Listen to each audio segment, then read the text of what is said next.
Hello, everybody. Let's examine the implications of the budget introduced by the Finance Minister Nirmala Sitharaman today in Parliament. This budget is important because this is the pre-election budget. In the next 3-4 months, Lok Sabha elections are due. Considering that, what is most remarkable about this budget is how unremarkable the budget is.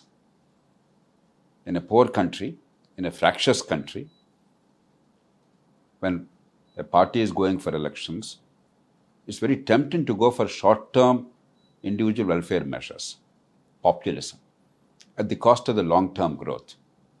Amazingly, in this budget, there is not a single new populist measure. I don't think there's any budget in India before the election that has been presented like this. I don't think almost anywhere in democratic world in a major country such a budget has been presented before the election, before the national election. Now that shows three things. One, the government is very confident. Two, the government is deeply committed to economic growth and long-term viability and sustainability. And three, they believe that unless the financial stability is assured, we will actually lose much more than we gain. For instance, even as the budget has been presented, numbers are being talked about, the rupee vis-a-vis dollar appreciated a little bit because the fiscal consolidation is better than expected. If you remember, the fiscal deficit, what fiscal deficit is nothing but the total revenue and total expenditure.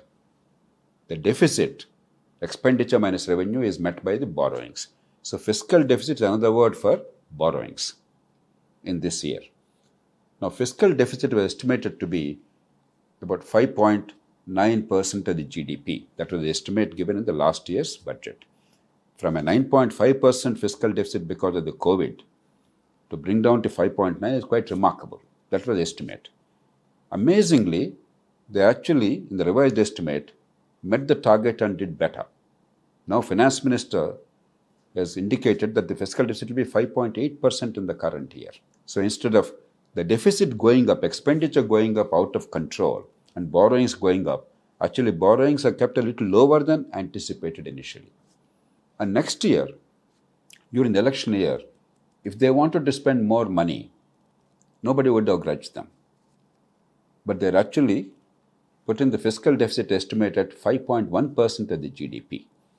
The idea is, but within 2 years from today, that is 25-26, by that year, we must come to 4.5% of the GDP as the fiscal deficit. They're well on target. Actually, they will reach it much faster. They'll probably reach 4.3 or 4.2% if they continue the current trajectory. It's a remarkable triumph, even normal times, to bring down the fiscal deficit to that level in a poor country when there are so many demands and resources is quite remarkable. And to achieve that with a record capital expenditure, 10 lakh crores, actually 12 lakh crores of the capital expenditure of the government of India in the current year, if you include also the money that is transferred to the states in respect of long-term interest-free loans, etc. And if you take the public sector total capital investment, it's about 18 lakh crores this year, the current year. Next year, on the 10 lakh crores initially, they've increased by 11%. For some reason, I think sentimental, they wanted to make it 1100 crores or something. That should not be, we should not worry too much about that. But it's a remarkable thing that they actually maintained the capital expenditure and allowed a further growth. Revenues rose in a robust manner. If you see the revenue estimates, how much money the government will collect from the people, it's more or less met the target. So all in all, it's an extremely robust budget, very balanced budget, indicating financial stability, indicating confidence of the government in what they have delivered instead of offering short-term individual welfare measures now newly in order to garner the vote, and indicating their commitment to long-term economic growth and investment. Now, does it mean everything is wonderful? There are a few new things. Quite a bit of emphasis is given to housing. In a poor country, housing both in urban and rural areas is a vital requirement because as people are migrating or as poor people are now seeking better housing, housing is a critical element in combating poverty. It also is something that gives them security. Without a fixed property, a landed asset and a house, you have no creditworthiness. You cannot borrow money. Without the borrowing power, you cannot enhance your financial capacity. So asset building is critical to come out of poverty. It's not enough to put some money into people's pockets. So a lot of emphasis is given in this budget on improving the housing, investment in housing for the poor. The second thing is, we all should be happy. R&D in India is very weak. Despite all our talk, our universities have more or less stopped doing any meaningful research. Many of the national research laboratories, except a few honorable exceptions, they became very weak bureaucracies, not delivering the real thing. So I think the government came up with a good idea. An interest-free or a very low-interest long-term loan to corporates for R&D. So once you don't have to raise resources from your own reserves or profits, if money is available practically free because there is no interest, and you only have to repay the principal, and that too in long term, I think R&D is a very good option. There are many sectors in India where India is globally competitive. Pharma sector is one, for instance, biotechnology. Then there are many other areas where we should compete and do well. For instance, there is a complaint about our software or technology sector that we're only utilizing existing products, we're not developing new products. We're not becoming champions. Maybe this is an opportunity. So R&D, 100,000 crores as a start is a very good amount. And if there is a good offtake, hopefully in the coming years we can increase this amount.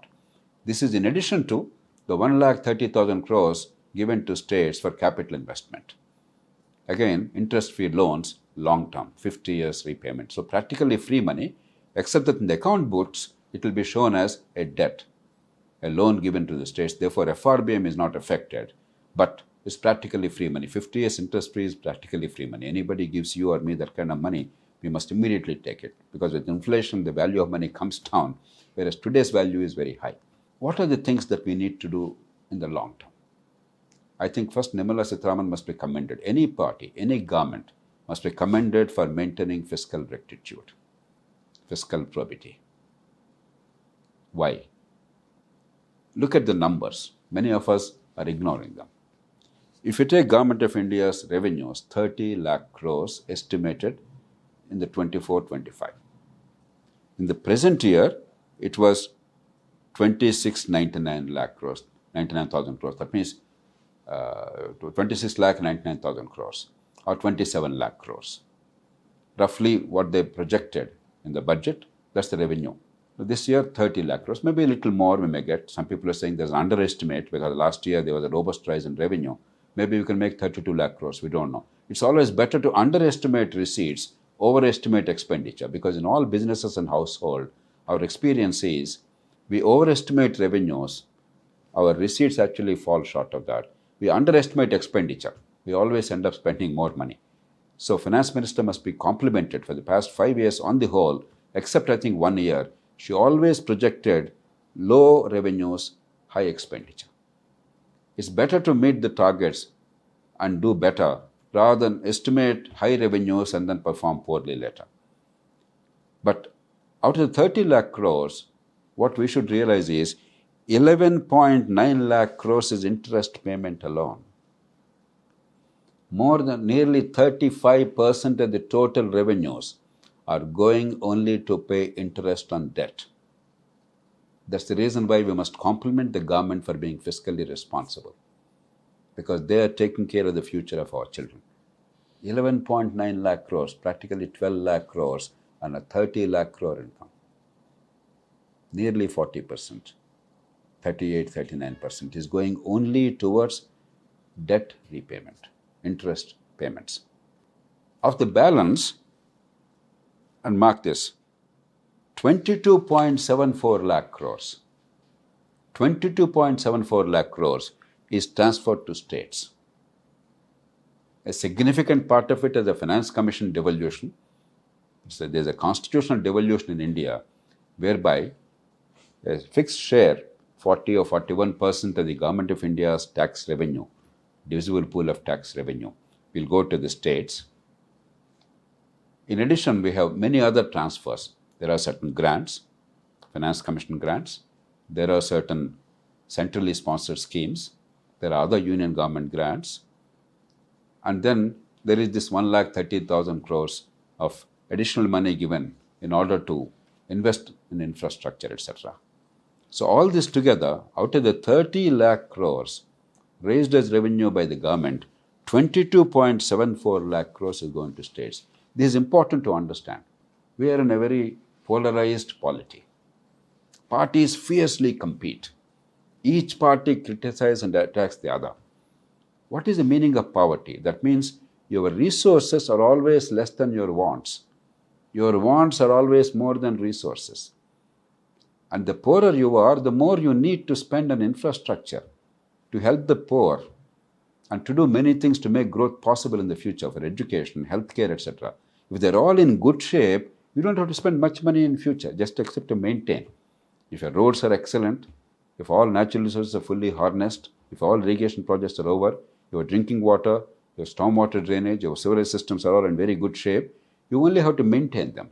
But if you don't have any of these things, the transport, the ports, the airports, the roads, other things, then you have to actually build them. That is when a lot of investment is required. Now, if all money is going only to the states and for interest payment, there's no money left in Government of India. If you notice, the interest payment of 11.9 lakh crores and the transfers to states of 22.74 lakh crores, together that is coming to 33.64 lakh crores. The revenue is 30 lakh crores. That means already 3.64 lakh crores is the deficit if you only take into account transfers to states in various forms and the interest payments, without a rupee being spent on government employees, even salaries. Government establishment is costing 7.68 lakh crores, salaries and pensions. If you include that, the burden is 42.32 lakh crores. That means there's already a deficit of 12.32 lakh crores. Yes, part of the money sent to states is capital investment. Not all of it is revenue. But still, for the Government of India, it is simply money taken out of the treasury. Once we understand that, you realize how incredibly important it is to be disciplined financially. Because every rupee you spend extra, if you don't encourage thrift, you are borrowing money at the cost of our children. And the government is now trying to reverse that. From a very high debt ratio, they're trying to maintain a manageable debt ratio. And for that, we must compliment them. And yet, they're making sure that the capital investment is a record. Last year's 10 lakh crores plus another 8 lakh crores in other forms, 18 lakh crores public sector investment in infrastructure is a record of all time in the country. Even 10 lakh crores was a record. 3.4% of the GDP is now projected only as a direct investment of Government of India in infrastructure. If you take other forms, probably it goes up to more. It's a very, very creditable achievement. We should be proud. But post-election, whoever comes to power, we must recognize two other big issues. There is a triangle here. One is the financial management. Are we being very thrifty and careful? Or are we spending wisely for the growth of the future? I think the government gets very high marks there, a distinction. But there are two other things we cannot ignore. They may not be merely budgetary issues, but they are about economic growth and India's democracy. One is economic growth cannot be sustained at a high level unless the productivity of the people is high. That means one person, how much she can do, how much she can produce, how much value she can add in a day, in a month, in a year. If the productivity is very low, then no matter how many factories you have, your capacity to produce at a low cost, be competitive, to grow the economy will be very limited. Our productivity is very, very low because of two major factors. The infrastructure problems that exist, the governments are addressing. They're doing a great job. But apart from that, our education is incredibly weak. One of the worst in the world. In the modern world, productivity comes from education and skills, application of mind. It doesn't come from a 10th class pass or 12th class pass or a degree. It comes from real skills, real ability to produce, use knowledge, apply your mind. There we are incredibly weak. We are one of the worst in the world, absolutely at the bottom of the G20. We can easily improve that. More money is not required. Even in TV debates, even today, I have noticed some people saying more money should be spent. 6% GDP must be spent. Of course, more money is always welcome. But what is happening to the money we are spending? When we are already spending about 4.3% of GDP in education, why are we not getting good quality education? Survey after survey tells us people don't know how to read time. They don't know how to measure weights. They don't know how to read a simple passage and understand. They don't know simple arithmetic operations. They have sharp minds by birth. But our educational process is so bad, all the money we are spending is wasted. Our focus should be on outcomes, outcomes, outcomes, not expenditure on education. Once outcomes improve, we can put more money into that. The second is healthcare. Some efforts are being made to improve healthcare, but we are hopelessly inadequate in our spending and in our outcomes in healthcare. We are among the worst in the world in terms of healthcare outcomes. We have the lowest expenditure of the governments, union and state put together, on healthcare, just about 1.2 or 1.3% of the GDP. Other countries spend 5, 6, 7, 8, 9, 10% of GDP. We can't spend that, but we have to spend a little more. We have to make it maybe another 0.5% at least and make it work better, get better outcomes so that there's no out-of-pocket expenditure and the healthcare improves and productivity goes up and people don't suffer needlessly. It's possible to do it at a very low cost, but we have to put more money and we have to do it better. Otherwise, every year, 5 crore people are becoming poor by the end of the year. There's a lot of discussion in the budget about poverty and poverty reduction. The single biggest factor in sustaining or continuing poverty or impoverishing people or making more and more people go into poverty is poor healthcare access. So healthcare is something the country has to really give attention to. Without quality education and healthcare, even economic growth will stall. But there are other non-economic factors for pursuing economic growth, for ending poverty, and ensuring justice. And that is rule of law. Electoral reform. Today, elections have become a lottery, a business. Telangana spent about 8,000 crores for the assembly elections held recently. Andhra Pradesh is going to spend for the assembly elections due along with the Lok Sabha election probably 10,000 crores. The Lok Sabha election in the country probably is going to cost about 80,000 crores to 1 lakh crores. It's not only the money that is spent, most of this money is illegitimately spent. Once you spend the money illegitimately, you have to recover that. To recover that, you undermine competition, you reduce quality, and you recover 5 to 10 times more money. It affects competition, economic growth, and fairness and justice in the country. The whole country suffers. Unless you improve the quality of rule of law, that everybody gets the same justice quickly, fairly, efficiently, inexpensively. Disputes are settled without gondas, without violence, or without suffering injustice. Unless elections, the money is transparent, not for vote buying, but for actually persuading the people. And honest people can compete in elections honestly and honorably and get elected and make a difference to the country. Unless these things happen, we're always in difficulty. And unless power is decentralized as much as possible, so that people know where the money is going, what the government at the local level is doing, what is happening to their lives as a consequence, unless they understand, democracy will always be very wobbly. Governments can be destabilized very easily. And people can fall for the short-term welfare measures or emotions like caste, region, and religion, or money given during the elections. All these three we see in elections. If we don't do that, we cannot protect growth in the long term. We cannot make a better democracy.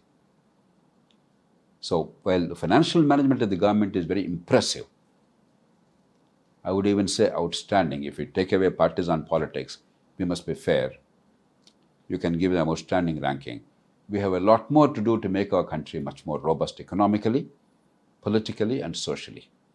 All in all, very high marks to the finance minister for a very courageous, for a very robust, for a very responsible, for a very balanced, very mature budget. But I would like to remind the parties in power and those in opposition, no matter who comes to power, please look at the long-term growth of the country, education and healthcare outcomes for the people, not merely expenditure, and a balance between short-term individual welfare and long-term economic growth, and finally, political and governance reform to make our democracy work for our people. Today, a good step, a very firm step is taken in that direction, but let's hope that we will not ignore the forgotten areas.